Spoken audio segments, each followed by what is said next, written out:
Bismillahirrahmanirrahim. Pertanyaan berikutnya dari saudara Ubaidillah yang beralamat di Aceh, Singkil. Assalamualaikum Ustaz. Waalaikumsalam warahmatullah. Bagaimana kaidahnya memilih amalan yang sesuai dengan kemampuan kita dan tidak menyelisihi sunnah sebagaimana para sahabat dan para salaf yang memiliki amalan istimewa? Dalam keadaan bagaimana kita dapat meninggalkannya jika kita berazam dan ingin melazimkan amalan tersebut? Afwan, pertanyaannya ana gandingkan karena berkaitan. Syukran, jazakallahu khair wa barakallahu fik. Wa anta jazakallahu khair wa fika barakallah. Baik, barakallahu fikum.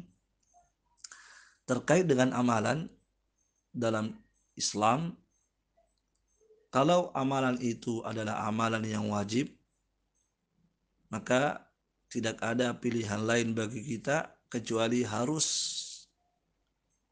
kita lakukan dan kita kerjakan. Ini kalau amalannya adalah amalan wajib seperti sholat, puasa, maka di sini tidak ada tawar-menawar. Wajib dan harus kita kerjakan. Ya, barakallahu fikum. Kecuali kalau ada udzur ya, maka itu lain lagi pembahasan. Ada udzur yang syar'i seperti sakit misalnya, sehingga tidak mampu berpuasa, itu lain lagi. Tetapi selama tidak ada udzur, ya, dan amalan itu adalah amalan wajib, maka wajib bagi kita untuk mengerjakannya dan melakukannya. Baik. Barakallahu fikum.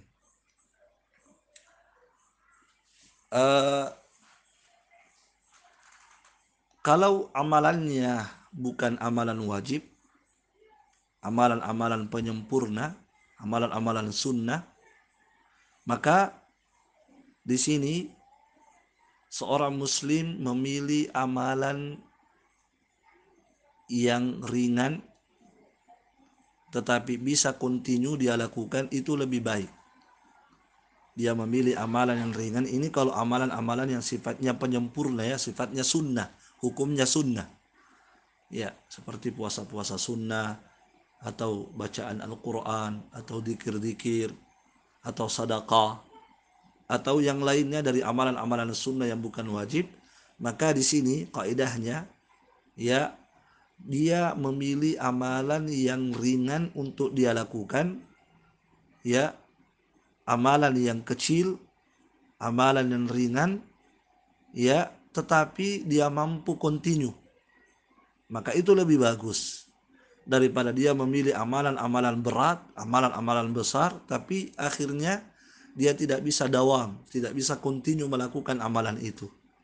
Maka untuk kondisi seperti ini dia memilih amalan yang kecil, amalan yang ringan, amalan yang sedikit, namun dia mampu untuk kontinu melakukannya sampai diwafatkan oleh Allah Subhanahu wa taala. Maka itu lebih bagus. Itu lebih bagus. Kenapa demikian? Sebab Nabi Shallallahu Alaihi Wasallam pernah bersabda, "Ahabbul a'mali ilallahi adwamuha wa in qalla." Amalan yang paling dicintai oleh Allah Subhanahu wa taala adalah amalan yang kontinu, yang konsisten dilakukan, yang istiqomah dilakukan, walaupun amalan itu sedikit. Walaupun amalan itu sedikit.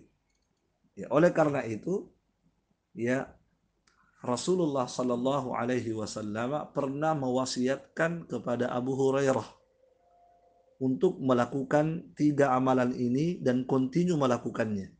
Dan kalau kita lihat, ternyata 3 amalan yang Nabi wasiatkan itu bukanlah amalan besar. Artinya bukan amalan yang amalan-amalan ringan, amalan-amalan yang sedikit, tidak banyak. Tetapi Nabi menginginkan agar Abu Hurairah melakukannya istimrar. Apa amalan itu? Kata Abu Hurairah, "Awsani khalili, kekasihku Rasulullah sallallahu alaihi wasallam telah mewasiatkan kepadaku untuk tidak meninggalkan 3 amalan ini, untuk kontinu melakukannya." Ya, yang pertama 2 rakaat salat duha. Masya Allah. Padahal kita tahu salat duha itu boleh dikerjakan 4, boleh dikerjakan 6 sampai 8 sampai lebih.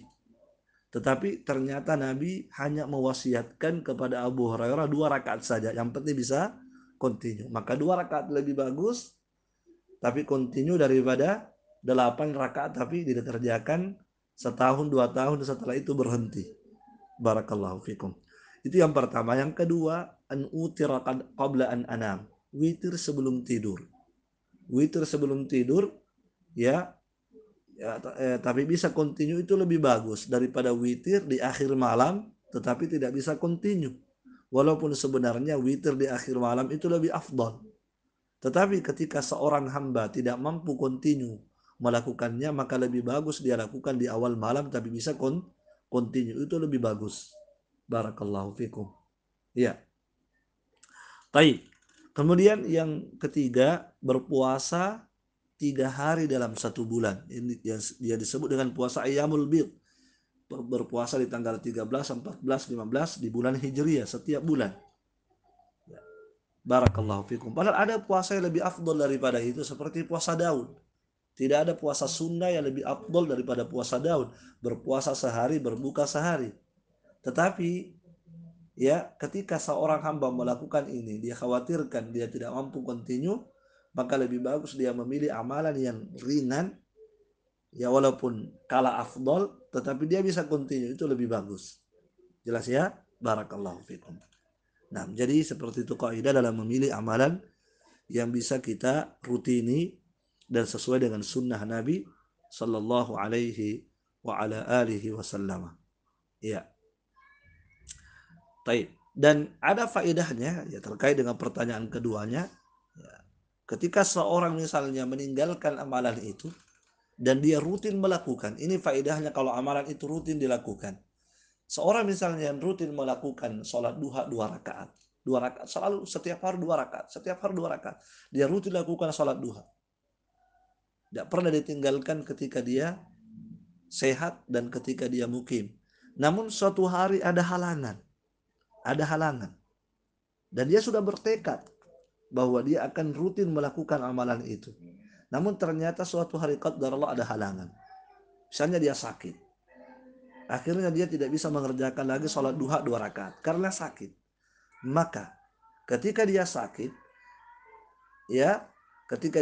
sehingga terhalangi untuk melaksanakan sholat duha 2 rakaat, maka tetap dicatat untuknya pahala mengerjakan sholat duha 2 rakaat. Tetap dicatat untuknya pahala tersebut.